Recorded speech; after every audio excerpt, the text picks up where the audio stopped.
Hi, Bill. Hey, Hi, Stasha, great Bill. to see you. Good to see you. We've known each other for a long time.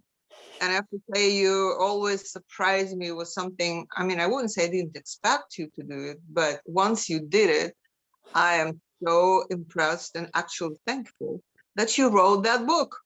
And I'll Oh, tell you why. There's so many okay. people when they come and they pitch to you, as you know, we see entrepreneurs all the time, everywhere, and they all want to pitch to you. And each time I explain what you should do, what you should not do, and they still don't quite get it. Now I just can say, okay, you know what? Bill Reichert has written a book about how you should do it. And you just all go, you get it, learn how to do it, and come back. So show us a book. You have a I physical. appreciate that. I appreciate that. And here we have it, Getting to Wow, Silicon Valley Pitch Secrets for Entrepreneurs, which I co-wrote with Angelika Blendstrup here in Silicon Valley. So the big idea here is to make sure that you grab an investor's attention immediately.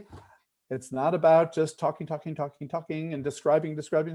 It's about getting us to say, wow, that's amazing. Tell me more. So that is, the essence of the idea behind Getting to Wow, which is something that I've been preaching for like 16 years or something like that. And finally, Angelika said, Bill, let's put it in a book. Put it in a book. So I'd say, so the main thing that came out of that whole experience is the secret to writing a book. So if you want to write a book, here's the secret. The secret is to have a co-author who will kick you and cajole you and push you and flatter you and help you. And, that's the secret, is to have a co-author. But maybe that's why when people also ask me how many people on the team you should have, and I said it's always have to be more than one, because Absolutely right. right, for many reasons, and one of them is this one you just described, like you kind of Mhm, push each other a little, and mhm, you support each other when you need to, and so I mhm. don't want you to be spilling all the secrets of your book, otherwise, like, why read, right? Yeah. But maybe we can do a couple of examples. Can we do that? Right. So Sure. Yeah. my favorite question is when entrepreneurs are describing the market, right? Ah, And they want yes. to show that it's huge, it's humongous, it's the rest Right. of the world. What do we have to say about that? Right. When you describe your market, what is a right thing to do and a bad thing? Right. So typically pitch coaches teach entrepreneurs that, VCs are these greedy bastards who want unicorns. And so you got to show them a really big market, right? And so what entrepreneurs do is they go out and they Google their, market sector, and they come back with this slide. It's, every blasted pitch deck on the planet now has the exact same slide. It's three bubbles, right? TAM, SAM, and SOM. And, sometimes the bubbles are side by side and sometimes they're embedded, but it's this three bubble baloney that these entrepreneurs put together. And, the TAM is the biggest number they could possibly find on Google. And so everybody in the healthcare industry says, we're going to disrupt the $3.5 trillion US healthcare industry, and so by exaggerating your TAM, you destroy your credibility. No investor on the planet believes any TAM that any entrepreneur has ever said. But pitch coaches still say the same thing, and entrepreneurs still have the same gosh darn slide, right? So what you really, what VCs really want, they don't want a big market, they want a great market opportunity. And the difference between a big market and a great market opportunity is a business where you can find, some beachhead, some niche where you can go grab a bunch of customers who are desperate for your solution. And you can validate that you've got something that really is like 10 times better than the alternatives for that target market.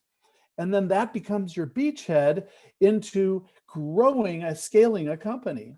And so what makes a good market as opposed to a big market, what we want is a good market that have customers that desperately need what you have, that you can reach, that you can touch, you can connect with, you can convert to customers who will be evangelists for your product in their part of the world, whether it's consumer or B2B or enterprise.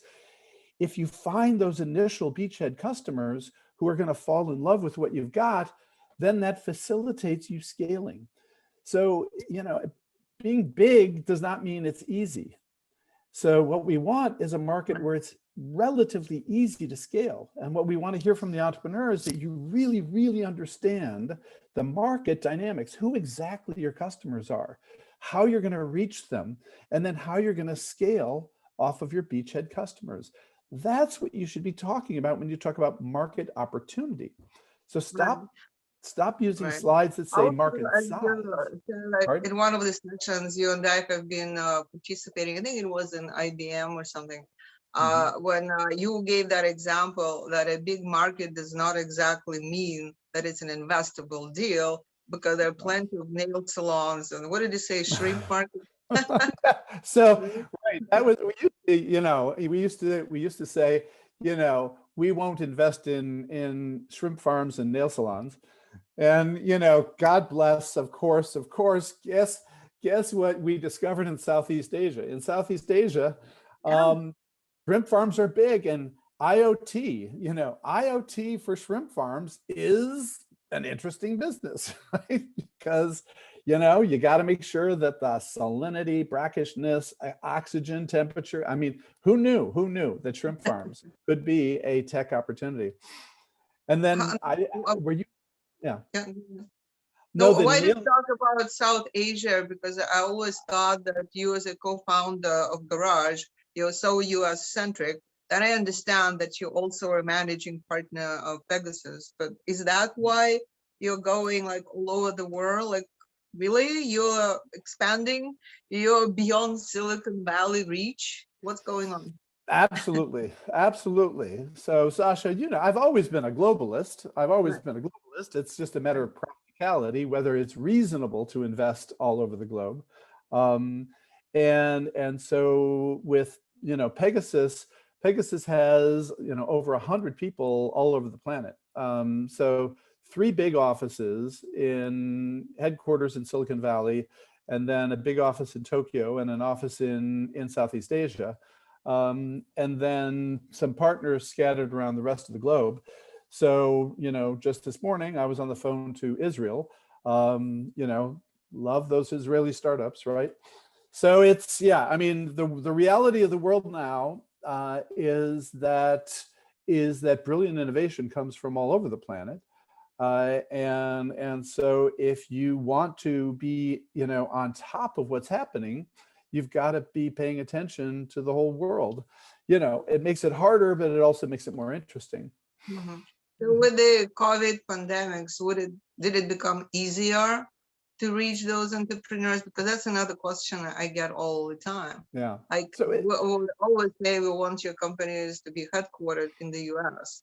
Now that you have access, to Asia and Africa and like all of those wonderful places, is that still a requirement for a company to be headquartered in the US?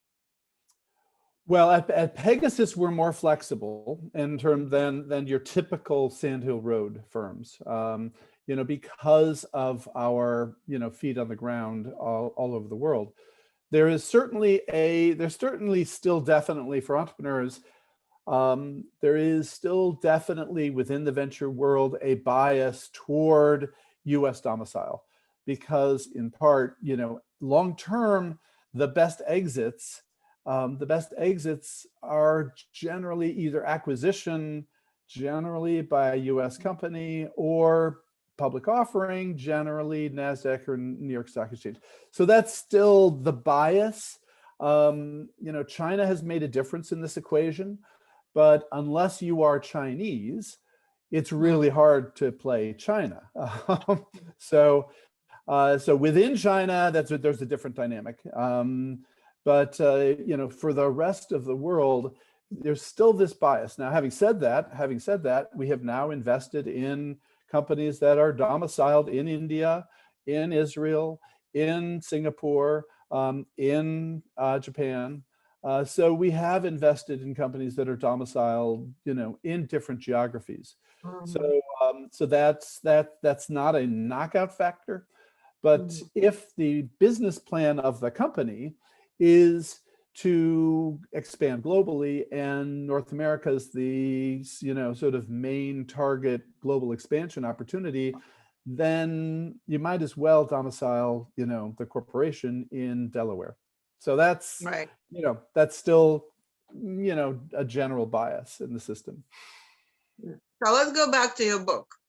If Please. you were to determine the genre, is it what? Is it a manual for entrepreneurs? Is it a gospel? Is it like what is it?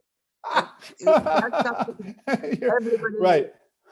Or is it a manual? If you want to do a pitch in a perfect way, that's what you should read. So how would you describe it? Who is your target audience?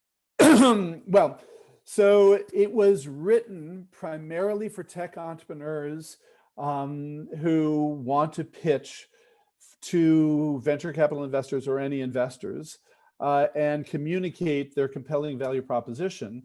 It is valuable, but it is not intended just for the initial pitch. It's not intended for one pitch. It's intended really to help you shape your entire messaging platform.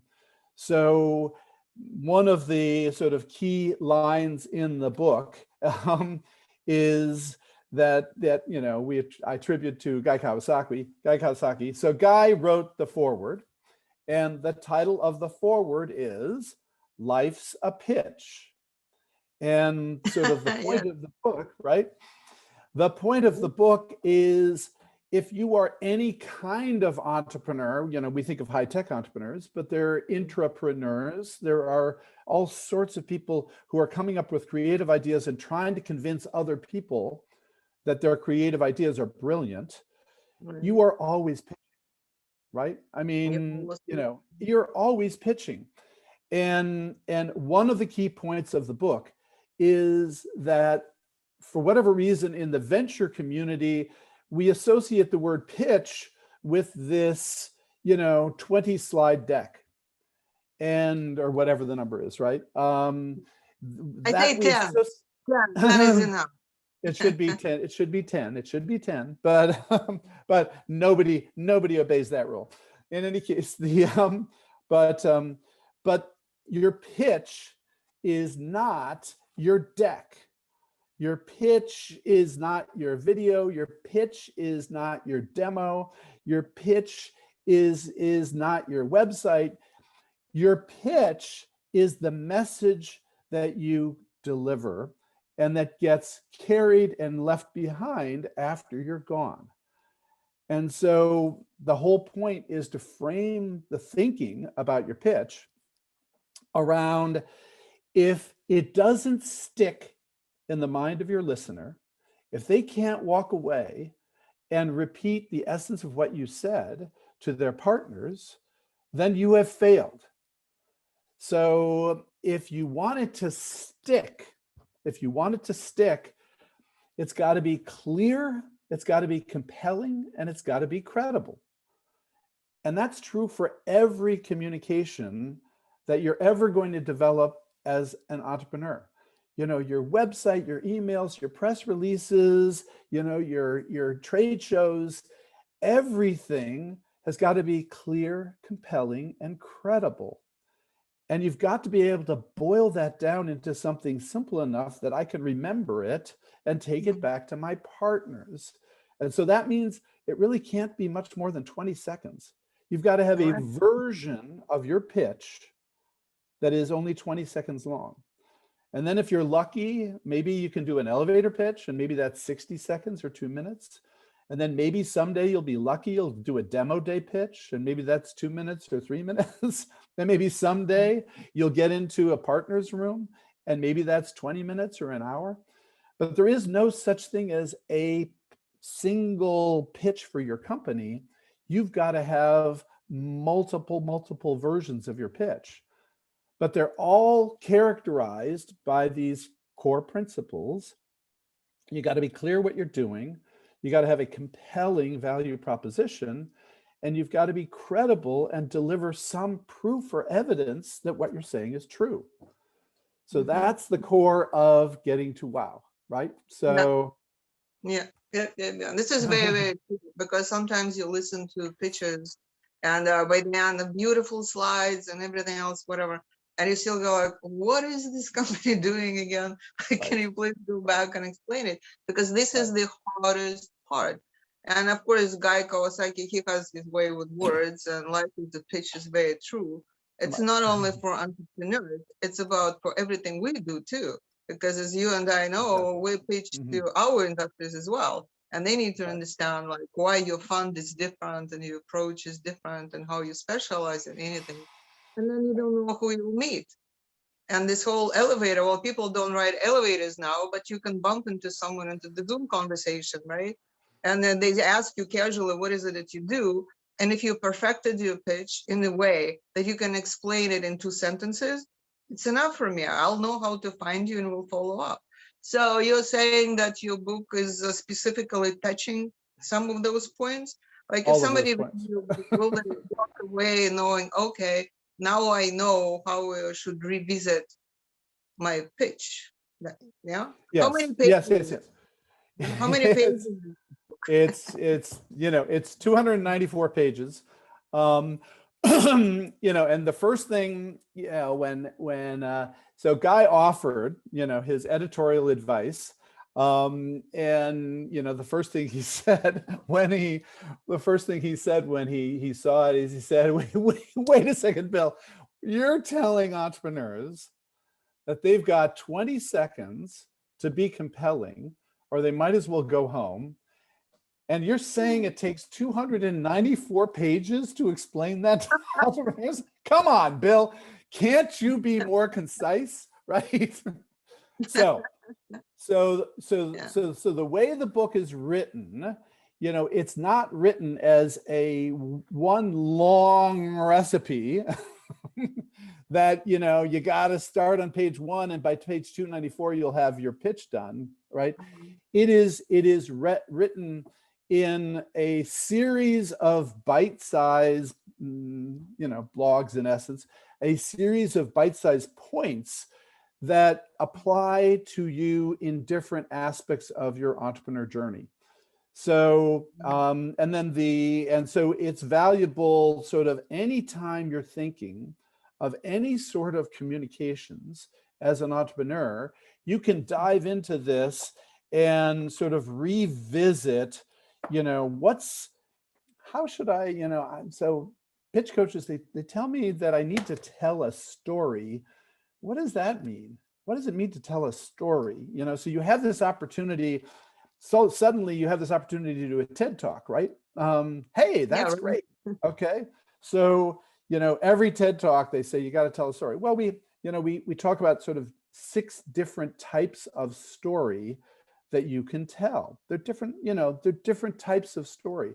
Most entrepreneurs think about their origin story, right? You know, when I was a child, my grandfather had a farm and blah, blah, right? So that's, but that's not generally the kind of story that you want to tell. So there are a bunch of different types of stories you can tell. Then the core of the book, the middle 100 pages of the book is examples of slides that we have extracted from over the years and from a bunch of, you know, sort of high profile slide decks and some low profile slide decks. And what we do is we sort of divide up typical pitches into 15 core topics. We don't want to say slides, we want to say topics. because, in spite of, the desire to have fewer slides, you still need to touch on, a bunch of topics, right? You've got to talk about the market opportunity. You've got to talk about your solution. You got to talk about your benefits. You got to talk about your technology. You got to talk about your intellectual property, your secret sauce. You got to talk about your business model, your go-to market, competition. You got to talk about these things, right? Now, the importance and sequence depends upon your business. And so one of the points we make is there's no template out there that was designed for your company. Yes. So just anytime anybody hands you a template, say, thank you very much. And then, you can use it as, a guideline. That person wants you to touch on these topics, that's fine. But the sequence in which you touch on topics and the topics you touch on depend upon your company and your particular challenges that you're going to have to overcome in order to be successful. So different companies have different challenges. And so, of course, the pitch has got to be different for different companies. So never follow a template, right? So that's another. So what will happen to all those business courses and business schools? You and I went to great business schools, and I remember how they were teaching us. Now, will they change? They should adopt your book and maybe have a course as to how to really do that. I am, right? I'm trying to get a friend of mine down at USC to make it, required reading in his entrepreneur courses. But yeah, I mean, and with all due respect to the wonderful entrepreneurship programs out there in the world, and I love working with these entrepreneurship programs, they're always lagging, right? Universities are always lagging when it comes to, business education. Let's put it that way. Universities are generally pretty good at advancing the state of the art in basic science. But when it comes to business education, universities are always lagging. God bless, Harvard and Stanford. I'm sorry, guys, but in any case, so when we started Garage and we were working with the guys at Stanford, they were still teaching at Stanford that you should write business plans. And we said, whoa, guys, are you crazy? Nobody reads business plans. Why are you teaching entrepreneurs to write business plans? And still to this day, they're teaching this business model canvas stuff, which is, it's fine, it's valuable, it's useful, but it's not at all, it's useful for a certain amount of strategic thinking. But the business model canvas. But that's what I think makes Right, that's what I think you make the book so different. Usually these kind of books are written by, as you said, those coaches, consultants, specialists who will offer you stuff. But rarely an investor takes time to actually put it down on paper. What is it that he wants to do in a pitch? And in that sense, I think it's really important. And I definitely, as I said, I will recommend all of people who contact us to go and read your book. And we will have a reference in the end, because there's a website, right? What is your website? People can go download. Well, the best website is actually Amazon, just because we have, the full description of the book. You can see the table of contents. You can see some of the testimonials. So I just send people straight to Amazon. We actually do have a website, on the Garage website for the book, but it basically repeats what's on Amazon. So just send them to Amazon. That's the Amazon is now everything. We'll see what if someone will go in and disrupt that, because for now that's what it is. Well, I know that you have to go, but maybe just we'll give another glimpse into, say, a slide about competition. Yeah. Well, actually, is if you give me the chance, the biggest, most important point that I just want to emphasize about what was my epiphany when I became a VC, when I went from being an entrepreneur to being a VC, that is really the core of this, was when I was an entrepreneur, I was being trained that, success in pitching, success was all about assembling this data and evidence and logic and putting it together in this sort of compelling argument that would convince entrepreneurs the way a sort of legal closing argument or whatever convinces the jury that, they should invest in my company. I thought it was all, I thought that these investors were these brilliant analytic minds who had this algorithm, that they could ingest all of this stuff that entrepreneurs were delivering to them, and they could, run it through their algorithm and calculate an internal rate of return. And that's what I thought venture capital was all about. And then I become a VC, and I'm asking my new VC buddies, what's the algorithm? Tell me. Tell me, yeah. Where's the standards? And it's, and so my epiphany was VCs do not invest with their brains. They invest with their hearts. And, the reality for you as an entrepreneur is to separate yourself from the rest of the crowd. You've got to figure out how to get my heart beating faster, how to get my pulse racing, how to get me to fall in love, how to get me to say, wow, that's amazing. And the point is, wow is not an intellectual response. Wow is an emotional response. And we know human beings behave based upon what they want, not what they think they should do. We know this, right? And so if you want to convince an investor to do something for you, you got to get to the heart. You can't just focus on the brain. And so that was the basis. That was my epiphany that made me realize, boy, how do you get investors to fall in love? Well, you got to let us say just we're safe. AI will not replace us, right? Because then it will make them develop a heart. Good point, right? The last thing you'd want is some objective AI that was making investment decisions, right? So companies, they said they've developed software for making investment decisions. And thank you for making this point so clearly, because sometimes I thought that I'm just being partial because, being one of the few still female investors in this world, I thought that it's just me, because I need to understand an entrepreneur, and I would always go with that. Do I believe that person? Do I believe they will go to that share of the market they're saying? So to me, it was always mostly, from the heart. But you're telling me that big guys, they also... I mean, again, and this is the running joke. So, once I made this point to a group of investors, and this entrepreneur said, wait a second, Bill, wait a second. I didn't think investors had a heart. Right. So, but no, I mean, you get the point, right? In order to connect, it's got to be clear. It's got to make sense to the head. I'm not saying there's no brain, right? It's got to be clear. It's got to make sense, but it's got to be compelling, right? It's got to be compelling. It's got to get my heart beating faster, and then it's got to be credible. And that's actually the gut check. That's the gut check. It's got to be credible. It's got to be all three things in order to separate from the rest of the crowd. Okay.